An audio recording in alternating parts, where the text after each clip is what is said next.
And Rintaro Sato definitely looks like he could be following in that same mold of ability. So, some incredible drivers in this field. Let's talk you through them. Oscar Pedersen and Hugo Ugachukwu are the front row of the grid. Daniel Briz and Arvid Lindblad, Joel Bergström and Rintaro Sato. Caspian Hagman and Artem Sevrukin from Lenny Riet and Juha Valtonen. Norton Andreasen, Giovanni Trentin, Roman Andriolo, Ruben Moya, then Francesco Marenghi, Rafael Modenese. Then we have Giuliano Olsem and Albani Vivas, row number 10, Pedro Hilbrand and Alfio Spina, followed by Maximilian Hobst, Lawrence Lesatua, Flavio Olivieri, Rasmus Ochimis, Nathan Schaap, then Jere Luque, Sandro Olsem, as well as Kuba Radski, Jokubas Bagdanovicius, as well as Alvaro Hernandez Viedma. 30 drivers onto the track right now. So now the rest of the drivers will take their positions up at the start, and it will be Oscar Pedersen on the front row from Hugo Ugachukwu. Then it'll be Briz, Lindblad, Bergström and Sato. How's this race going to go? Let's find out, as this time we will go green. Up to the first corner, and it's a cracking start from pole position, but Ugachukwu is going to go right round the outside and hold on to his place. Not a perfect start for Daniel Briz, but manages to hold on to third position on the way up the hill, and 2, 3, 4 drivers going wide. 2 of them are actually off on the gravel on the far side, so a couple of drivers dropping way down the order, unfortunately. So a bit of a tricky start, and that one of them was Artem Sevrukin, and so Artem Sevrukin has dropped a long way back off the field, and I think the other one might have been Rafael Modenese's dropped back. Giuliano Hodsem has dropped back as well, so 2 of them have gone wide. But now Ugachukwu is all over the back of our race leader, Oscar Pedersen. So Pedersen holds it, but Ugachukwu is going to have a look on the inside line on the first lap, and Ugachukwu is there, so is Daniel Briz. And here we go, beautifully made by the 2 with Hugo Ugachukwu, your new leader, before the end of the opening lap. And watch out for the back, this is the 36 from Forza Racing, Joel Bergström on his way to 4th, being under pressure right now into the last sector, as we have Daniel Briz still in 3rd. Second place, my apologies, Hugo Ugachukwu leading the way, Briz in 2nd. 3rd place for Oscar Pedersen in front of Bergström. Then we have Arvid Lindblad, who lost a position to Bergström at the end of the opening lap. Norton Andreasen is 7th from Lenny Riet, Roman Andriolo, Juha Valtonen in 10th place. Making their way up into turn number 5. You can see that Hugo Ugachukwu is really pulling away just a tiny bit, a couple of meters in front of Daniel Briz and Pedersen, busy fighting with the 2 of them. Then we have Bergström under the pressure from Lindblad, who actually got his place back in front of Rintaro Sato. Still in 5th place. Rintaro Sato trying to put the pressure on the Car Republic driver on their way back. This is turn number 11, and Lawrence Lesatua, the young Belgian from Spain, under investigation as it seems. The number 22, who is right now in 13th place with a good recovery though. 9th position recovered from Lawrence Lesatua. There comes Oscar Pedersen around the inside of Daniel Briz, and that opens the door to Joel Bergström as well. Bergström has just made his way through in turn number 14, and that's 2 positions lost, I'm afraid, for Daniel Briz, who's going to have to fight back, but he has plenty of time to do so. A very tense battle going on throughout the field, as there's Arvid Lindblad now lining up Daniel Briz. He's in 5th position at the moment, still got plenty of time to make counter-attacking moves. Here he comes up the hill, trying to get the run on the inside of Daniel Briz. There it is, and Arvid Lindblad through into 4th position. No worries there at all. Now he's going to tail on to the back of Joel Bergström, but Pedersen's still giving Ugachukwu a bit of a run for his money up in the front end of the field, so that's going to help Arvid Lindblad no end, because obviously if those 2 start warring away, then that's going to back them into the rest of the field. So it's a long way still to go in this heat. We are on lap 3, as there's Daniel Briz trying to chase down Arvid Lindblad, and behind him is Norton Andreasen, the Swedish driver, one of the fastest contenders in the practice sessions leading up to qualifying.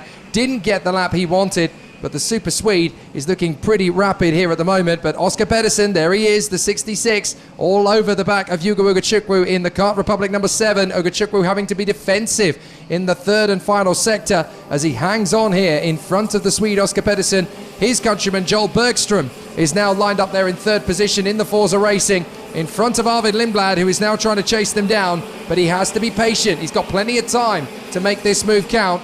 He just can't afford to rush things. 3 laps in, lap number 4, and look at how close Joel Bergström has just come to Oscar Pedersen in 2nd. Ruben Moya, the Spaniard, is your fastest on track in 60.9. Where is he currently? Ruben Moya is in a 17th position, as his fellow countryman Pedro Hilbrand is trying to climb through the ranks as well. 4 positions gain, but Ruben Moya the fastest at the moment, in the lead still, but under pressure. Hugo Ugachukwu down in turn number 11. a very strong spot as well, but the drivers keep observing themselves as for now. Oscar Pedersen, Bäckström split by just 1 tiny tenth of a second, so you really have the top 4 drivers glued together pretty much coming down to turn number 14, but the door is shut by, as for now, by Ugo Gochuku. Pedersen is very close. Can we see a move, or at least an attempt in turn number 1, as we have seen for Cameron Solov? That's quite unlikely. It goes so fast down to turn number 1, this particular corner, but Pedersen stays in second place behind for 2 tenths. Joel Bäckström seems to be losing a bit of momentum climbing to turn number 5. That could be an open chance for Arvid Lindblad. You can see him, the Red Bull driver, just in 4th, getting close to the driver in 3rd place from Forza. Ugo Gochuku is responding to Pedersen, fastest lap in the race for the young American. And I'm afraid Lawrence de Sertua has pulled into the pits to retire. He's got some kind of mechanical problem with the kart. It's not just down to the investigation. He was losing power through the entirety of that last lap. And now I'm afraid Les Sertua is in the pit repair area. So here's Arvid Lindblad having caught up to the back of Joel Bergström. 3rd position, very much on the cards if he keeps this up. Bergström is trying to claim ground on his countryman. But Oscar Pedersen still running a solid race in P2. Lindblad getting closer and closer, and here comes the move on the inside. No worries there for Arvid Lindblad. Number 3 is now P3 as he gets into the position past Joel Bergström. So Ugo Chukwu leads the way. Pedersen in 2nd. Lindblad is 3rd. Then Bergström, Andreasen, Sato, Briz, Andriolo, Valtonen, who's just got past Lenny Reed. And then we've got Caspian Hagman 11th in front of Giovanni Trentin. So the retirements are Jere Valo-Luque and Laurence de Sertua, who just pulled off the circuit. So a very difficult race for the Belgian. But the race continues on regardless as Ugo Chukwu holds on in front of Oscar Pedersen to the tune of only 3 tenths of a second, while Lindblad is slowly starting to drop Bergström as Sevrukin continues his rapid pace. He sets another fastest lap of the race, but having plummeted all the way down to 18th on that opening lap by running wide on the climb up the hill, Sevrukin has really compromised himself for the rest of this weekend. Yeah, not the best of start to this weekend indeed for Artem Sevrukin, who got caught up in a big crash in the warm-up race last weekend, but doesn't seem to have affected his pace on the Campillos racing track. Looking at what he's doing from 19 on the classification as for now. We're going past halfway through this qualifying heat, the last one before the lunchtime, of course, and we have plenty more to come this afternoon, so stay with us as Ugo Gochuku tried to keep that 3 tenths of a second advantage on Oscar Pedersen climbing to turn number 5 into the 1st sector. That's a never-ending climb into the opening sector of the circuit, and you can see for the back Joel Bergström under the pressure from Norton Andrensen. This is world racing against CRG into turn up 8, down into 9, then the heavy braking point of the 2nd hairpin of the circuit, launching the attack on the return straight, and Norton Andrensen is in a good position now. He's going to try to go run inside the Swedish driver. No, he has to stay behind as Bergström is closing the door, the Forza Racing driver. It's going to be a long battle until a checkered flag, I'm afraid, for Joel Bergström, who doesn't seem to have as much space left in him than the World Racing driver just behind. That could actually go the way of Rintaro Sato. Look at the young Japanese driver down in 6th. Is getting close as well to those two on your picture. Down into the last sector, last corner, as we have 6 tenths of a second now between Ugo Gochuku and Pedersen. So it seems like the young American has been able into that last sector, that last lap, 2 tenths of a second faster than Pedersen. So he's now increasing his gap, Ugo Gochuku. It's been a while actually since we've seen the young American, putting such a good performance and leading a field as for now. But that could be the first sign of many good things to come for the Czech Republic young driver. Yeah, it's a welcome return to the front end of the field for Ugo Chukwu after his problems last week, obviously, in the practice race. But now here he is, leading by example. Arvid Lindblad is closing up on Oscar Pedersen to make it a Kart Republic 1-2 if he can get through. But the Swedish driver for Ward Racing is doing a fabulous job at the moment, just keeping Arvid Lindblad at bay. But Lindblad has a great overtaking move coming up if he can get this climb down the hill. Very nicely. Here he goes. It's the same move he pulled on Bergström, and he gets into 2nd place. Nice maneuver from Arvid Lindblad. That'll put him into 2nd place. Gets a nice little bit of burst of throttle out of the apex as well. So that will cement 2nd position into turn 1.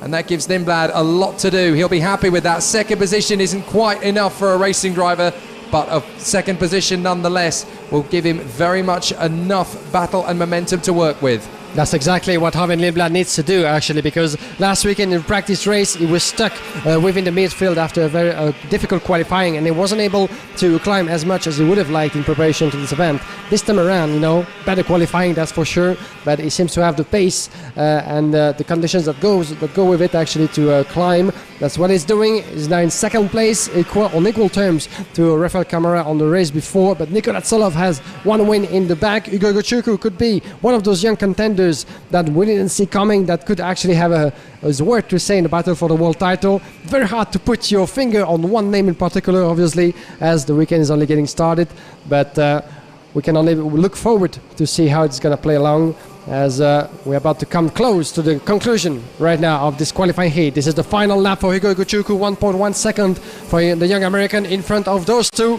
Harvey Lindblad still, he needs to stay focused, actually, the young British driver, because Oscar Pedersen is just on his tail into turn number 5. Rintaro Sato down in 4th. Then we have Joel Bergström is 5th. 6th place for Juro Valtanen in front of the 51. This is Roman Andriolo. Norton Andreasen down in 8th place. Then we have the 57 of Lenny Reed and Alfio Spina running up the top 10. It's a win for Tsolov in the previous heat, but it's looking good for a win in this one for Hugo Gochuku. Pedersen is still trying to get that second place back again from Arvid Lindblad, and Lindblad is not safe in second place at all. But here is Hugo Gochuku. Checks over his shoulder, knows that Lindblad and Pedersen are far away. Pedersen is going to have a look at Lindblad. Lindblad will defend and move to cover in the hairpin. But I think that's going to be job done for Arvid Lindblad, as out of the final turn comes Hugo Gochuku, and he starts his weekend in fantastic style. He takes the win. Lindblad only just holds off Oscar Pedersen at the line by 0.05 of a second, so half a tenth in front of Pedersen for Arvid Lindblad. Sato is in 4th place in front of Bergström, Valtanen, Andriolo and Andreasen. With Spino and Hiltbrand, a good recovery for both drivers. Spino up 11, Hiltbrand up 9. This weekend still has plenty of stings in the tail, the way things are currently shaping up.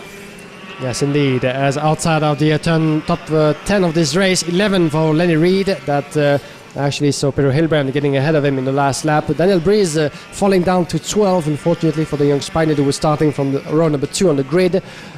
He's finishing ahead of Ruben Moya, his fellow countryman. Then we have Artem Savyukin down in 14, followed by Kasper Hagman, Giovanni Trentin, Nathan Sharp, Rasmus Uchimis, as well as Flavio Oliveri and Giuliano Holzem just in front in 19. 21st place for Albani Vivas from Sandro Holzem, Francesco Marenghi, Jokubas Bogdanavicius, Kuba Redsky, Rafael Montanesi, Maximilian Obst, as well as Alvaro Hernandez Viedma. 2 drivers missing in the classification, Lawrence Lesatua and Very Vaelo Luque, who actually didn't get to take part in this race after mechanical trouble, by the look of it, in the formation lap. So this is all provisional, of course. You can follow the results as they are categorized through on FIAkarting.com. But it's certainly Hugo Gochuku from Lindblad at the present moment, from Pedersen and Sato, Bergström, Valtanen, Andriolo and Norton Andreasen, Alfio Spina and Pedro Hiltbrand fight back masterfully to get into that top 10. Lenny Reed and Daniel Breeze, then Ruben Moya, Artem Sevrukin, Caspian Hagman sliding away in the end there from Trentin, and then it is Sharp and Yutsimis. Some interesting battles, though, in that midfield. There's still a lot of things to do. You've got Hodsem, Olivieri and Vivas starting to slide away after their good qualifying performances. But Lawrence Lesatua, very unfortunate for him to have that mechanical problem at this phase of the weekend. Yeah, especially since last weekend he didn't go to plan either for the young Belgian after a very big incident that left us scared for a moment, but he was okay, back behind the wheel in no time, and he still has a lot of ambitions, of course, throughout the weekend, supported by Manlo Competition and LLK from Belgium and Spain.